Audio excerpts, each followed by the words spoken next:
ጆን ስቶንስ የተጋጣሚ ፕሬስ መስበሩን ያረጋገጠው ገና እዚች ጋር ኳሷን ኮንትሮል እንዳደረገው ነው። ብዙ ሰዎች ሊዮነል ሜሲ ተጫዋቾችን በማሳደግ ረገድ የፔፕ ትልቁ ስኬት ይመስላችኋል። ለስቶንስ ግን ቦል ፕሌይንግ ኤቢሊቲው ላይ እንዲሁም ቴክኒካሊቲው ላይ የጨመረለትን ብቃት ካያችሁ በኋላ ነገሩ አባይን ያላየ ምንጭ ያመሰግናል እንደሆነ ይገባችኋል። ቪዲዮውን ኮፒ ሊንክ፣ ላይክ እና ሪፖስት ማድረጋችሁን እንዳትረሱ። ስቶንስ ሜዳ ላይ ቀለል አድርጎ ነው የሚጫወተው። ብቃቱን የምትረዱት ግን ክሊፖቹን አዘየታችሁ ስትመለከቱ። ቀደም ሲል እንዳልኳችሁ ጆን በዚች አጋጣሚ ኳሷን ኮንትሮል ከማድረግ ባለፈ አቅጣጫውን ወደ ቀኝ ሽፍት አድርጎ ኳሷን ከዚህ ፕሬሰር ፕሮቴክት ያደርጋታል ወይም ይሸፍናታል። ታዲያ አጥቂው አሁን ፕሬስ ለማድረግ ስቶንስ ጋር ሲደርስ ኦልሬዲ ኳሷ ተሸፈና ስቶንስ ወደ ሴንትራል ሌኖች ይዟት አድቫንስ አድርጓል። ቀጥሎ እንደ ሌሎች ተከላካዮች ኳሷን ለመልቀቅ አልተቻኮለም።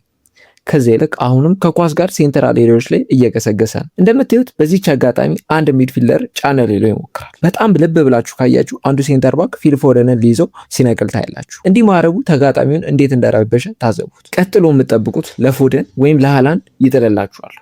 ነገር ግን ራሱ ስትሬሽ ባረገው የተቃራኒ ቡድን ዲፌንሲቭ ላይን በተገኘችው ስፔስ ካንሴሎን ያገኛል። ሜንታሊ ገና ሺፍት እያደረገው የነበረው ዲፌንሲቭ ላይንም በዚህ መልኩ በደንብ ይቀጠዋል። እዚህች ላይም ቢሆን ተመልከቱ።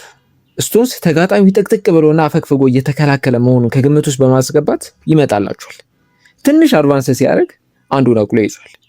እንዴት ፕሬስ እንዳደረገው ግን ተመልከቱ። ይዘቱ ከውስጥ ወደ ውጭ ይመስላል። በዚህም ስቶንስ ወደ ጠርዙ እንዳይወጣና እንዳያቀብል ያደርገዋል። ኋላም ወደ ሴንትራል ስፔሶች ማለትም ወጥመድ ወደ ተሰራበት ቦታ ይወስዷል። ጆን ይሁን ብሎ ወደ መሃሉ ይገሰግሳል። ግን ያን ፕሬሰር እዛው አስቀምጦት ነው ያለፈው። ቀጥሎ ግን እዚች ጋር በደንብ ተመልከቱት። ማህሬዝን እኮ ቀጥታ ማጫወት ይችላል።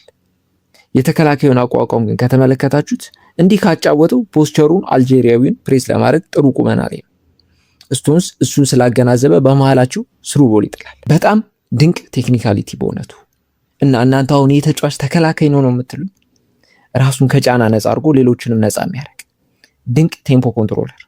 ለማንኛውም ሌላ ፓርት እንዲሰራላችሁ ከፈለጋችሁ ፓርት 2 ብላችሁ ኮመንት ሴክሽን ላይ ያስቀምጡልኝ። ይመቻችሁ።